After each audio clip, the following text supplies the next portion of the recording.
So, I lost a really good friend of mine last night.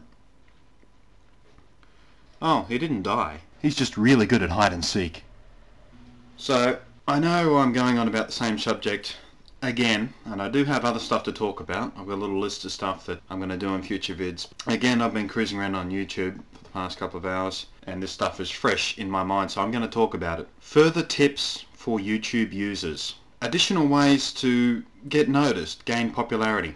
I'm going to talk about these things because I get a lot of messages. Blunty, how do I make my videos better? Here we go.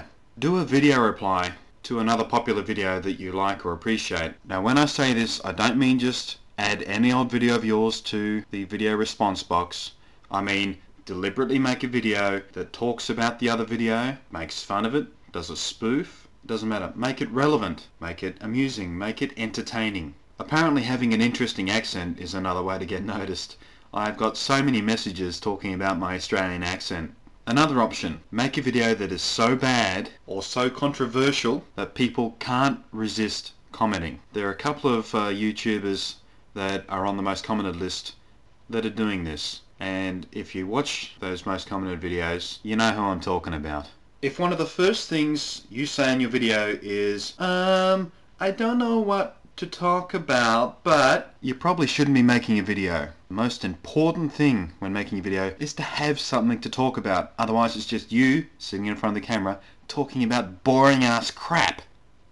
If you are one of those people who tends to say a lot or pause when you're trying to think of what to say next, edit those out. Some of the best videos on here are from people who edit out those boring little silences. It's kind of boring and irritating at the same time to watch a video where someone constantly pauses for 15 seconds at a time, looks around their room trying to think of what to say next. That's why my videos have so many cuts in them, because when I talk I tend to pause every now and again. But nobody wants to watch that on YouTube. It's fine when you're talking in person to someone because you've got an actual conversation going, but when you're just a person talking at the camera, there's no point leaving that stuff in. Look at the damn camera. How many times have you watched a video where someone's doing this, watching themselves on the damn monitor? How distracting is that? When people watch these kind of videos, they want to feel like you're talking to them. If you're doing this and constantly talking while you're looking away, it's isolating. You don't feel like you're being talked to. You feel like you're spying on someone talking to themselves. It's uncomfortable. Speak clearly. In real life, I tend to mumble a bit sometimes. Everybody does. But don't do it in your videos. Pay a little attention to the technical details. Pay attention to lighting. If people can't see you properly, they can't read your expressions. That's a very important thing when listening to someone talk. Same thing goes for framing. Pay attention to where your camera is pointing.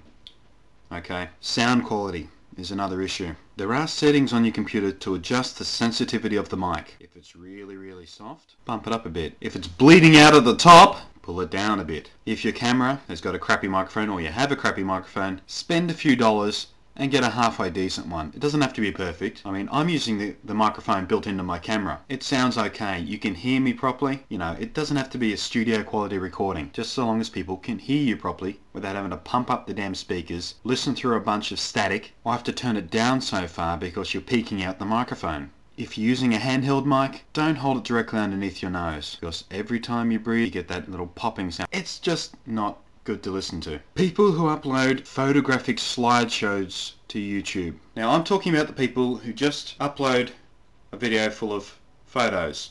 No sound, no music, no commentary, just photos. That's what Flickr is for.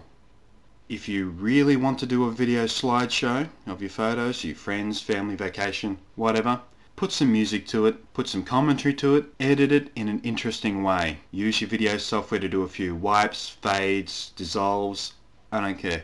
Make it visually interesting to look at. Okay, I'm done ranting about YouTube for now. Probably more to come soon. One of the interesting things about gaining viewers on YouTube is you start to get some rather interesting messages. Now, apparently to some gay men, I'm a very attractive man. And that's fine. I'm not homophobic in any way, shape or form. You know, a compliment's a compliment. Some of them have even sent me pictures of themselves, even though in the video that got featured, I mention that I am straight. I want more pretty girls sending me pictures. Now, I'm not saying that to be sort of creepy. Men are visually stimulated creatures. We like to look at things. That's just a fact of life. Probably goes back to the days when we were hunter and gatherers, you know. We would go out and hunt. We would use our eyes as our main sense. We would look for animals, look for their tracks, look for telltale signs. We're programmed to observe with our eyes, primarily. That's just the way things are. Men like to look at pretty things. Okay, I think I've gone on long enough for this one. Next one, I probably won't rant about YouTube specifically, or maybe a little.